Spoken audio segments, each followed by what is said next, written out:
Tom e Jerry é um pouco medonho às vezes. Tem algo nessa fase dos Hanna-Barbera que assistindo hoje é meio desconfortável, mesmo o desenho não tentando ativamente ser assustador. Alguns episódios adotavam de propósito um tom mais sombrio, tipo aquele do aspirador de pó que parecia um fantasma. Esse episódio, desde o início, adota uma paleta de cor mais escura e até as coisas da casa, tipo o rádio, emanam essa aura de ameaça.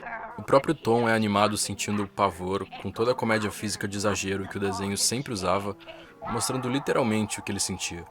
Do pelo ficar arrepiado, frio na espinha e o coração batendo na garganta. O episódio foca inteiramente no Tom como figura frágil. O Jerry assusta ele o episódio inteiro, inclusive na cena icônica do aspirador de pó. E no final, depois de praticamente torturar o Tom de todo jeito que dava, o Jerry se vê num reflexo sujo e com as proporções deformadas. E ele mesmo se assusta com o que vê. Tudo tá numa linha um pouco tênue entre um tom divertido e bobinho e uma aura desconfortável que tá realmente fazendo um comentário com aquelas brincadeiras.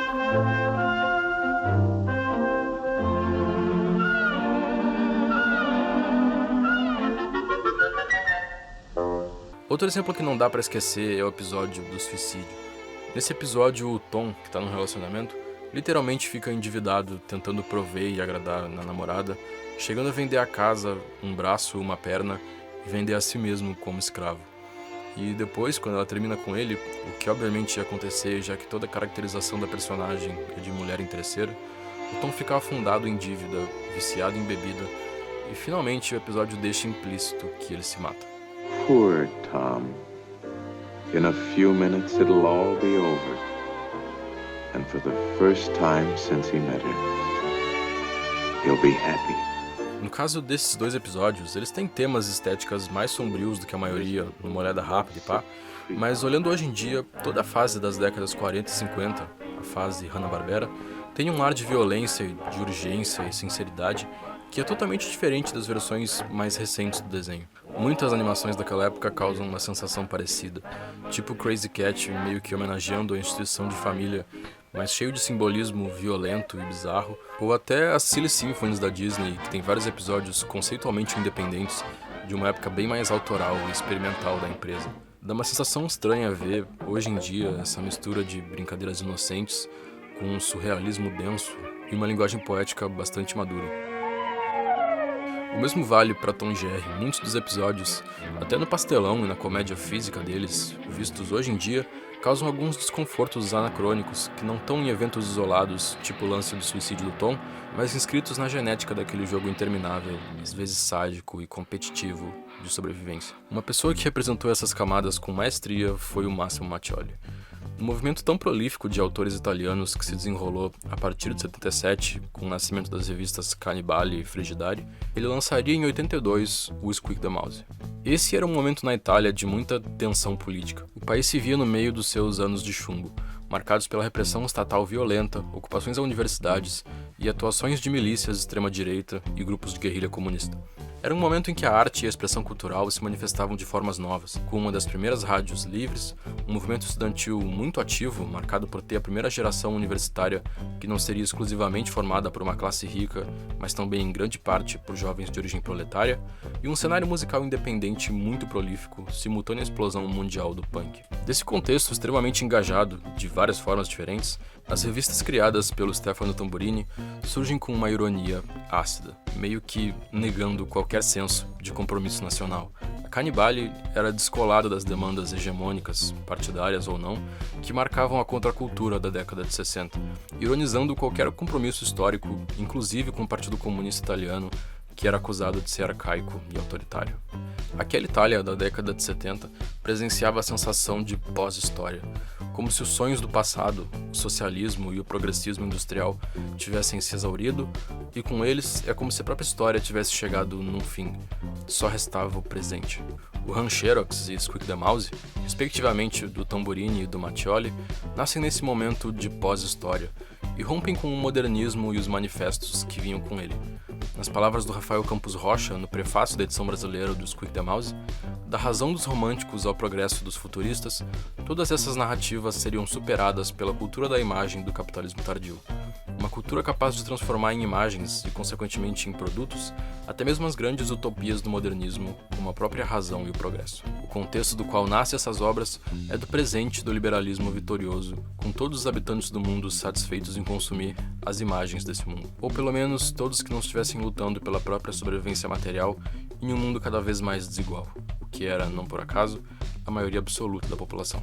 A promessa de futuro modernista aqui é engolida, digerida e dá origem a um produto distorcido, escatológico e que ironiza todas as contradições de si mesmo e do contexto em que existe. É um trampo essencialmente cínico e desesperançoso. O Squeak the Mouse é uma história fixada na repetição, assim como os desenhos de animais se perseguindo das décadas de 40, 50 e 60. Da mesma forma como em Tom e Jerry, esses personagens vivem num eterno retorno de perseguição e sobrevivência, mas com uma diferença muito importante.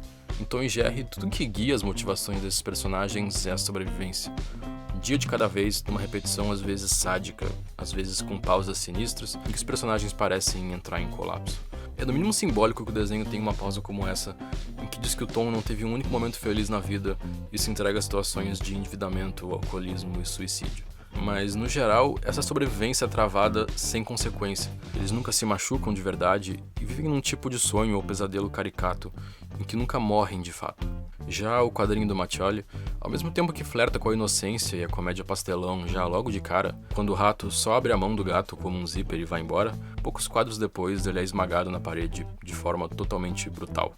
No próximo capítulo ele já volta como uma massa deformada, querendo se vingar, e o conflito só escala numa sucessão de violência, abuso e gratuidade cada vez mais absurda. Eles se matam e voltam de novo, e se matam, e o ciclo se repete só parando quando se narra os momentos pornográficos do quadrinho. E são páginas e páginas dessas cenas de sexo no meio da história. Tem uma pulsão compulsória pelo gozo e o gore explícito, e a narrativa se dá nessa pulsão quase sexual e masturbatória de repetição do ciclo. A transição entre violência e pornografia é hipnótica e é muito direta a referência à televisão, até no formato. É só pôr os olhos nos quadros todos do mesmo tamanho, distribuídos sempre da mesma forma. Mas não se trata de uma crítica moralista à violência gratuita e à pornografia da televisão. É mais como se o Mattioli abraçasse toda a contradição da cultura de massa da época dele e apresentasse ela despida, numa ironia e cinismo que, obviamente, nunca deixam de ser políticos, mas ao mesmo tempo aparecem como uma referência vazia, como se fosse uma citação. Uma coisa essencialmente pós-moderna, o culto à imagem na forma mais pura, ao mesmo tempo em que essa imagem produto também persegue os personagens num tipo de pesadelo interminável. O comentário dele sobre a natureza mecânica e repetitiva que o quadrinho pode ter sempre se relaciona com a ideia de estar sendo perseguido e estar encurralado. E o mesmo vale para os desenhos.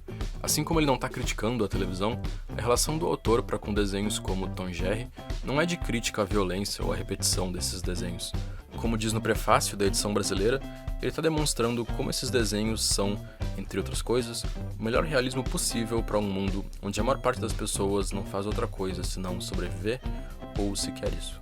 Em parte, é esse o motivo de Squeak the Mouse ser tão abertamente gráfico e repulsivo. Tanto a violência quanto a pornografia não estão sendo diretamente criticadas, mas sim um pouco abraçadas como parte da cultura imagética do nosso tempo. E dessa forma também atendem ao nosso lado mais egoísta e indesejável como pessoa, o que nem sempre é confortável de se deparar. A grande sensibilidade dele reside em capturar, esteticamente, esses momentos em que o produto, a imagem, olha para si mesma e só o que resulta disso é o mais puro terror.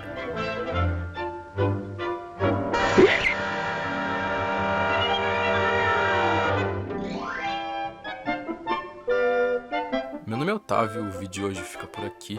Esse texto deu bastante trabalho, então por favor olhem a descrição, que eu explico como vocês podem ajudar o canal a continuar produzindo nesse ritmo. Se possível, deixa um like aí. Muito obrigado pela atenção e lava bem as mãos.